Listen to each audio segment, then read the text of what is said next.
Thank you very much. When they asked me to chair this session, they said, don't worry, it's a piece of cake.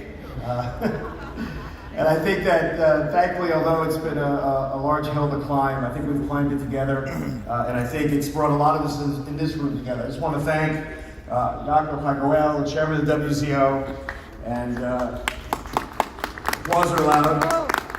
Trustee Yoshua Braverman, who's been in charge of running the Congress, Yaniv Nachmias, who's managed the Congress, Yaakov Aroni, the COO of WZO, Ruben Shalom, the Maskir Anhala, the Presidium, and all the folks that have worked so hard. I don't know about you, but I can tell you yesterday when I sat in my resolution session, I sat next to a good friend of mine, Mario Fleck. We met in Bahrain, as Jews do today. We gave each other a hug, we sat down. He was from Arteno, I was here from the ZOA, and we voted on different sides of the issue. And afterwards we gave each other a hug and we walked out. And for me, that's really what this is about. And I have to say, it wasn't an easy issue that I sat and listened to. We were talking about the law of return. But I have to say the intelligence in the room was really overwhelming. The sincerity in the room was quite amazing. People felt very strongly, passionately, and I was proud to be in that room.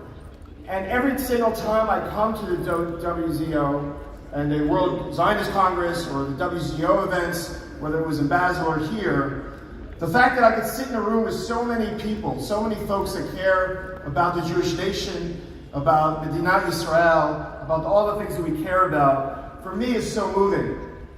And I always remember a quote that I actually have hanging on my wall in my office. It's a quote from President Ronald Reagan. President Reagan said to his staff, when they were upset that someone that was close to them had chosen another side of an issue, he said, "The person who agrees with you 80% of the time is a friend and ally, not a 20% traitor." I just want to repeat that quote. The person who agrees with you 80% of the time is a friend and ally, not a 20% traitor. And as I sit in this room and I talk to so many of you, I find that on so many issues, we agree. And I think that we have to really focus on that and think about that as we move forward and disagree when we disagree.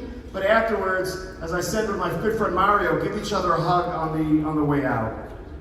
I just wanted to take a moment just to tell you a little bit about my journey for being here in this room and being the chair with you today and going through all of these issues.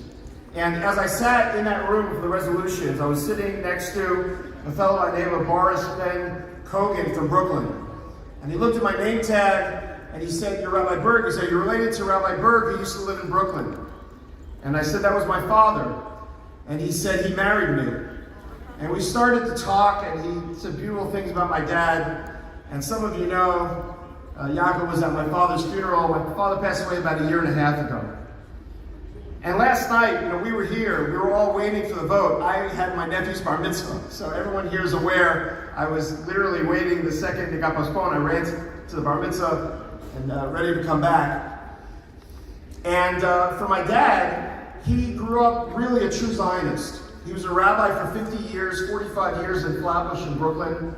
His father, who passed away when he was 11, was an inspector for the boats in New York City and helped us smuggle arms onto the boats for the War of Independence. My father was born in 1948.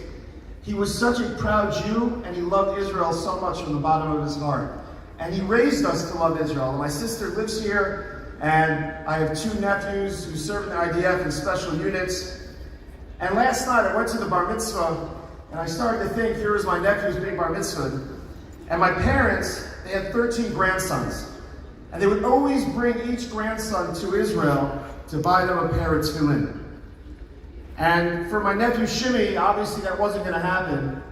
But since he was the next bar mitzvah, we decided to give him my father's tefillin.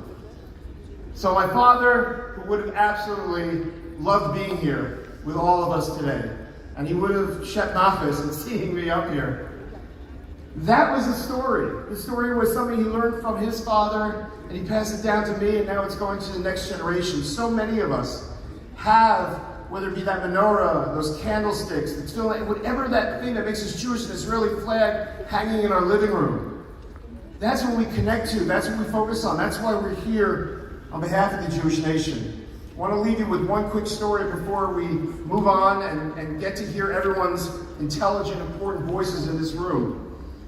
After my father passed away, so I was there with my mother, and she said we needed to go tell Jordan. Who is Jordan? Well, my dad was a rabbi in Flatbush. And years ago, Flatbush, there weren't as many Jews, the synagogues were a little bit emptier.